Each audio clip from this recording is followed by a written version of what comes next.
Thank you so much for watching our video. Please do not forget to like, comment, share and subscribe to Reality of Islam. ROI کی speeches کو subscribe کر کے bell icon پر ضرور click کریں. جزاک اللہ. الحمد للہ کفا والصلاة والسلام علی رسولہ الذی اصطفیٰ اما بعد فاعوذ باللہ من الشیطان الرجیم بسم اللہ الرحمن الرحیم. الحمد للہ رب العالمین، تمام تعریفیں اللہ کے لیے ہیں جو سب جہانوں کا پالنے والا ہے. الرحمن الرحیم، جو بے حد مہربان نہایت رحم کرنے والا ہے. مالک یوم الدین، جو انصاف کے دن کا مالک ہے. ایاک نعبد و ایاک نستعین، ہم خاص تیری ہی عبادت کرتے ہیں اور خاص تجھ ہی سے مدد چاہتے ہیں. اہدنا الصراط المستقیم، اے پروردگار ہمیں سیدھا راستہ دکھا. صراط الذین انعمت علیہم، راستہ ان لوگوں کا جن پر آپ نے انعام فرمایا. غیر المغضوب علیہم ولا الضالین، نہ کہ ان کا جن پر تیرا غضب نازل ہوا اور نہ گمراہوں کا. گزشتہ درس میں نے یہ بات عرض کی تھی کہ مختلف احادیث کو سامنے رکھ کر اور اس کا مطالعہ کرنے سے یہ بات واضح ہوتی ہے کہ ہر مسلمان پر اللہ تعالیٰ نے قرآن کریم کے 5 حقوق رکھے ہیں. ہر مسلمان پر قرآن کریم کے 5 حقوق واجب ہیں، جن میں سب سے پہلا حق قرآن کریم پر ایمان لانا اور اس کو صدق دل سے اللہ کی کتاب تسلیم کرنا. یہ قرآن کریم کا پہلا حق ہے، جیسا کہ اللہ تعالیٰ کے ارشاد گرامی ہے: لیس البر ان تولوا وجوہکم قبل المشرق والمغرب ولکن البر من آمن باللہ والیوم الآخر والملائکۃ والکتاب والنبیین. تو قرآن کریم پر ایمان لانا اور اس کو صدق دل سے اللہ کی آخری کتاب تسلیم کرنا، یہ قرآن کریم کا پہلا حق ہے. قرآن کریم کا دوسرا حق صحیح تلفظ کے ساتھ اور صحیح تجوید کے ساتھ اس کی تلاوت کرنا. اللہ تعالیٰ ارشاد فرماتے ہیں: الذین آتیناہم الکتاب یتلونہ حق تلاوتہ اولئک یؤمنون بہ، کہ وہ لوگ جو اس قرآن کریم کی تلاوت ایسے کرتے ہیں جیسے کہ اس کا حق ہے، یہی لوگ اس پر ایمان لانے والے ہیں. اور دوسری جگہ ارشاد فرمایا: وَرَتِّلِ الْقُرْآنَ تَرْتِیلًا، قرآن کریم کو صحیح ترتیل کے ساتھ پڑھیے. علامہ بیضاوی رحمۃ اللہ علیہ فرماتے ہیں ترتیل سے مقصد یہ ہے کہ اجود القرآن تجویدا، یعنی قرآن کریم کو تجوید کے ساتھ پڑھنا اور صحیح تلفظ کے ساتھ صحیح تجوید کے ساتھ پڑھنا، یہی ترتیل کے ساتھ پڑھنا ہے. تو قرآن کریم کا دوسرا حق صحیح تلفظ کے ساتھ صحیح تجوید کے ساتھ اس کی تلاوت کرنا، یہ قرآن کریم کا دوسرا حق. قرآن کریم کا تیسرا حق قرآن کریم کے معنی اور مفاہیم میں غور و خوض کرنا اور غور و فکر کرنا، تدبر کرنا، یہ قرآن کریم کا تیسرا حق ہے. اللہ تعالیٰ کا ارشاد گرامی: افلا یتدبرون القرآن تدبیرا، کہ لوگوں کیا تم قرآن کریم کے معنی کے اندر غور و فکر نہیں کرتے؟ تو قرآن کریم میں اور اس کے معنی کے اندر غور و فکر کرنا، یہ قرآن کریم کا تیسرا حق ہے. قرآن کریم کا چوتھا حق قرآن کریم کی تعلیمات پر عمل پیرا ہونا. قرآن کریم کے اندر جو اوامر ہیں ان کو بچا لانا اور جو منہیات ہیں، مناہی ہیں، ان سے اجتناب کرنا اور قرآن کریم کی تعلیمات کو اپنی عملی زندگی میں اختیار کرنا، یہ قرآن کریم کا چوتھا حق ہے. قرآن کریم کا 5واں اور آخری حق کہ قرآن کریم کی تعلیمات کو عام کرنا، لفظاً اور معناً دونوں طرح عام کرنا. قرآن کریم کے الفاظ کو بھی آگے دوسروں تک پہنچانا اور اس کے معنی اور مفاہیم کو بھی دوسروں تک پہنچانا. اللہ تعالیٰ قرآن کریم میں ارشاد فرماتے ہیں: یا ایھا الرسول بلغ ما انزل الیک، اے پیغمبر صلی اللہ علیہ وسلم، جو چیز آپ کی طرف، جو کلام آپ کی طرف وحی کیا گیا ہے، اسے آپ آگے دوسروں تک پہنچا دیجیے. خود اللہ کے رسول صلی اللہ علیہ وسلم نے ارشاد فرمایا: بلغوا عنی ولو آیا، اے لوگو جو بات میری طرف سے تمہیں پہنچے اسے دوسروں تک پہنچا دو، چاہے وہ ایک آیت ہی کیوں نہ ہو. تو یہ قرآن کریم کے 5 حقوق ہیں. اللہ تعالیٰ کا ارشاد گرامی ہے کہ فَبِأَيِّ حَدِيثٍ بَعْدَهُ يُؤْمِنُونَ، کہ اے لوگو تم اس قرآن کریم کے نازل ہو جانے کے بعد، اس کتاب کے اتر جانے کے بعد اب کس بات کا انتظار کر رہے ہو؟ کون سی ایسی چیز ہے کہ جس پر تم ایمان لاؤ گے؟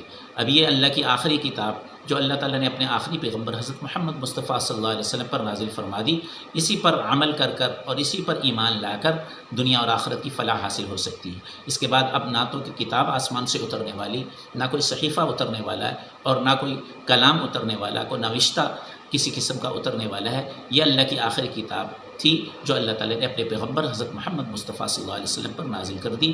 اسی کو اختیار کر کر اس پر عمل پیرا ہو کر دنیا اور آخرت کی فلاح حاصل ہو سکتی. دوسری جگہ اللہ تعالیٰ کا ارشاد ہے کہ جب قیامت کا دن آئے گا اور محاسبے کا عمل شروع ہوگا تو اللہ کے رسول صلی اللہ علیہ وسلم اللہ تعالیٰ کے دربار میں اللہ پاک کے سامنے شکوہ کریں گے، جسے اللہ پاک نے قرآن پاک میں ذکر فرمایا کہ وقال الرسول یا رب ان قوم اتخذوا هذا القرآن مہجورا، کہ اللہ کے رسول کہے گا اے میرے رب، میری اس قوم نے تیرے قرآن کو پس پش ڈال دیا.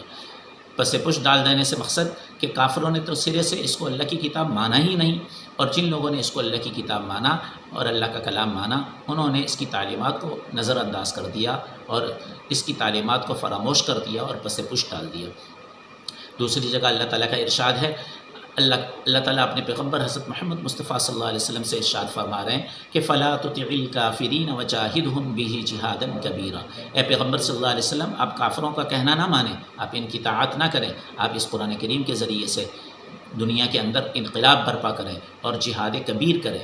گویا کہ قرآن کریم کی تعلیمات کے ذریعے سے دنیا سے برائی کا خاتمہ کرنے کو اللہ تعالیٰ نے بڑے درجے کا جہاد قرار دیا، کہ قرآن کریم کی تعلیمات کے ذریعے سے دنیا سے باطل مذاہب کا، باطل ادیان کا، کفر کا، الحاد کا، شرک کا اور فسق و فجور کا، فحاشی اور عریانی کا، بے حیائی کا خاتمہ کرنا، یہ اعلیٰ درجے کا اور اونچے درجے کا بڑا جہاد ہے۔ اور جہاد بالسیف، تلوار کے ذریعے سے جہاد کرنا، یہ چھوٹے درجے کا جہاد ہے، کیونکہ جہاد بالسیف یہ کسی نہ کسی زمانے میں، کسی نہ کسی وقت میں یہ ختم ہو جاتا ہے۔ اگر امن کی حالت قائم ہو جائے اور برائی کا خاتمہ ہو جائے اور دنیا سے فتنہ ختم ہو جائے تو جہاد بالسیف ختم ہو جاتا ہے، لیکن قرآن کریم کی تعلیمات کو عام کرنے کا سلسلہ اور قرآن کریم کی تعلیمات کے ذریعے سے برائی کے خاتمے کا سلسلہ یہ قیامت تک کے لیے باقی ہے۔ اس لیے اللہ کے رسول صلی اللہ علیہ وسلم نے ایک حدیث مبارکہ میں ارشاد فرمایا، اللہ نے ہر نبی کو، ہر پیغمبر کو کوئی نہ کوئی معجزہ عطا فرمایا، اور اکثر انبیاء علیہ السلام کے معجزات وہ وقتی اور عارضی تھے۔ جب اس نبی نے اپنی قوم اور امت کو وہ معجزہ دکھا دیا تو وہ معجزہ ختم ہو گیا، لیکن مجھے اللہ تعالیٰ نے قرآن پاک کی صورت میں جو معجزہ عطا فرمایا اور اللہ نے اپنا جو پاک کلام عطا فرمایا، یہ قیامت تک کے لیے ہے۔ اس لیے مجھے اللہ تعالیٰ کی ذات سے امید ہے کہ قیامت کے دن سب سے زیادہ پیروکار میرے ہوں گے۔ چنانچہ جوامع الکلم والی حدیث میں رسول پاک صلی اللہ علیہ وسلم نے ارشاد فرمایا کہ القرآن حجت لک او علیک، یہ قرآن یا تو تمہارے حق میں حجت ہوگا، تمہارے حق میں گواہی دے گا، یا تمہارے خلاف حجت بنے گا، تمہارے خلاف گواہی دے گا۔ اگر قرآن کریم پر ایمان لایا ہوگا، اس کی تعلیمات کو اپنی عملی زندگی میں اختیار کیا ہوگا کہ تو یہ تمہارے حق میں حجت بنے گا، تمہارے حق میں گواہ بنے گا، اور اگر قرآن کریم کی تعلیمات کو پس پش ڈال دیا اور اس کے عمل سے روگردانی کی ہوگی تو یہ تمہارے خلاف حجت بن جائے گا۔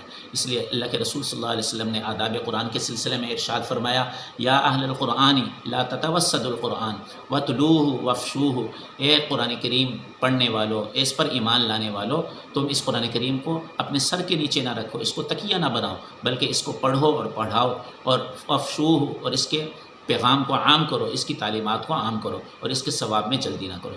اور اللہ کے رسول صلی اللہ علیہ وسلم کے قلب مبارک میں قرآن کریم کی کس قدر عظمت تھی، کس قدر محبت اور شغف تھا، جس کا اندازہ آپ صلی اللہ علیہ وسلم کی اس دعا سے لگا سکتے ہیں جو اللہ کے رسول صلی اللہ علیہ وسلم اللہ پاک کے دربار کے اندر کیا کرتے تھے کہ اللہم ذکرنی منہ ما نسیت وعلمنی منہ ما جہلت وارزقنی تلاوتہ آناء اللیل وآناء النہار، اللہم اجعل القرآن العظیم ربیع قلوبنا ونور بصرنا وجلاء ہمنا وذہاب حزننا۔ اے اللہ، اس قرآن پاک کو میری آنکھوں کا نور بنا دیجیے اور میرے دل کا سرور بنا دیجیے، کہ جس کو دیکھ کر میری آنکھیں ٹھنڈی ہوں، میرے آنکھوں کو ٹھنڈک حاصل ہو، اور میرے قلب کو، میرے دل کو راحت اور فرحت حاصل ہو۔ اے اللہ، تو میرا قرآن کریم سے ایسا تعلق اور وابستگی پیدا فرما دیجیے اور ایسی محبت عطا فرما دیجیے کہ قرآن کریم کے ذریعے سے میرے دل سے ہر قسم کی پریشانیاں، غم اور حزن دور ہو جائے۔ اللہ تعالی ہم سب کو قرآن کریم سے محبت، شغف اور الفت عطا فرمائے، اس کی تلاوت کا شغف عطا فرمائے، اس کی تعلیمات پر عمل پیرا ہونے کی توفیق عطا فرمائے۔ وآخر دعوانا الحمدللہ رب العالمین۔ Thank you so much for watching our video. Please do not forget to like, comment, share and subscribe to Reality of Islam.